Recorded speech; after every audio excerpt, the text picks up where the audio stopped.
चिलिका प्रदूषण कमाइबा एवं अंगारकाम्ल निर्गमन मात्रा को ह्रास करने उद्देश्य राज्य सरकार आउ एक पदक्षेप नहीं।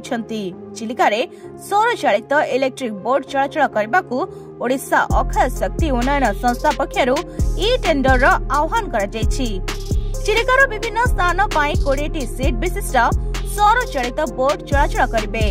यार डिजाइन इंजीनियरिंग उत्पादन जोगाण और परिवहन पाई ए टेंडर आह्वान करा जायछि।